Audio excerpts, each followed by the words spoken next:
എല്ലാവർക്കും നമസ്കാരം. ഫ്രൂട്ട് ഗാർഡനിലേക്ക് സ്വാഗതം.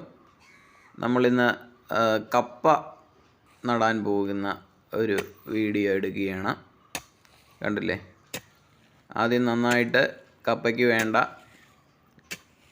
കൂമ്പൽ നമ്മൾ എടുക്കണം. കണ്ടില്ലേ, ഇതുപോലെ നന്നായി ഒന്ന് കിളച്ച് നമ്മളൊരു റൗണ്ടിലുള്ള കപ്പ കൂമ്പലാണ് എടുക്കുന്നത്. അപ്പം അതിനായിട്ട് മണ്ണൊക്കെ ഒന്ന് ഒരുക്കി സെറ്റാക്കണം. കണ്ടില്ലേ, കപ്പയ്ക്ക് വലിയ കുഴി അല്ല എടുക്കേണ്ടത്. നന്നായിട്ട് ഒരു മണ്ണ് ഒന്ന് ചുറ്റിനുമുള്ള മണ്ണൊന്ന് വെട്ടിക്കൂട്ടണം. കണ്ടില്ലേ,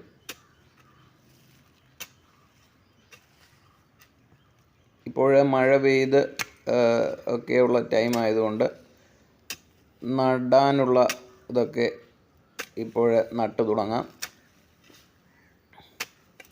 ഇപ്പോൾ നമ്മൾ ഇവിടെ കപ്പ, ചേന, കാച്ചിലൊക്കെ നട്ടു തുടങ്ങിയിട്ടുണ്ട്. നല്ല രീതിയിലുള്ള ഒരു കപ്പക്കൂമ്പൽ നമ്മൾ എടുക്കണം റൗണ്ടിൽ. കണ്ടില്ലേ,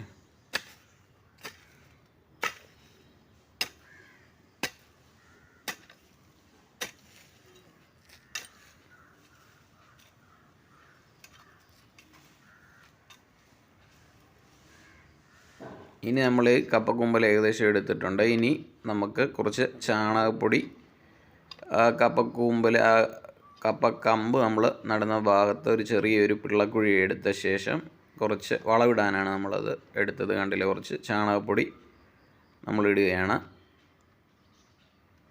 ചാണകപ്പൊടിയൊക്കെ ഇട്ട് നട്ടാൽ കൂടുതൽ കപ്പ വളർന്നു വരുമ്പോഴേ ഒരു ഊർജ്ജവും അതുപോലെ തന്നെ നന്നായിട്ട് ശക്തിക്കൊക്കെ വളർന്ന് വരികയും. അതുപോലെ ഇത് ശകലം എല്ലുപൊടിയാണ് ഇട്ടത്. ശകലം എല്ലുപൊടിയും നമ്മൾ ഇട്ട് കൊടുക്കുക. അതിനുശേഷം ശകലം വേപ്പും പിണ്ണാക്കും നമ്മൾ ഇട്ട് കൊടുക്കുക. വേപ്പും പിണ്ണാക്ക് ഇടുമ്പോഴേ മണ്ണിലെ ഒരു കീട നിയന്ത്രണ മാർഗം കൂടിയാണ് വേപ്പും പിണ്ണാക്ക്. വളവും കീടനിയന്ത്രണ മാർഗവും കൂടിയാണ്. അപ്പം ആ ഒരു ഇതിലും നമുക്ക് വേപ്പും പിണ്ണാക്ക് ഇടുന്നത് ഉപയോഗപ്രദമാണ്. അപ്പോൾ ഇതൊക്കെ ഇട്ടൊന്ന് മിക്സ് ചെയ്ത ശേഷം വേണം നമ്മൾ കപ്പ കമ്പ് നടാൻ.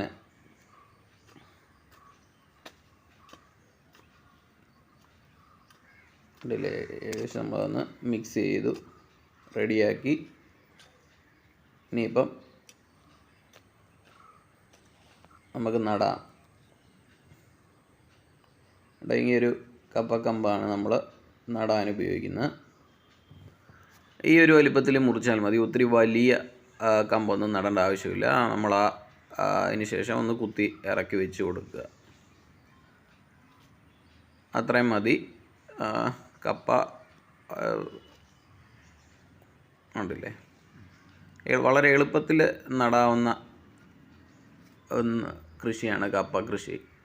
പെട്ടെന്ന് തന്നെ നമുക്ക് നട്ട് ഉപയോഗിക്കാം.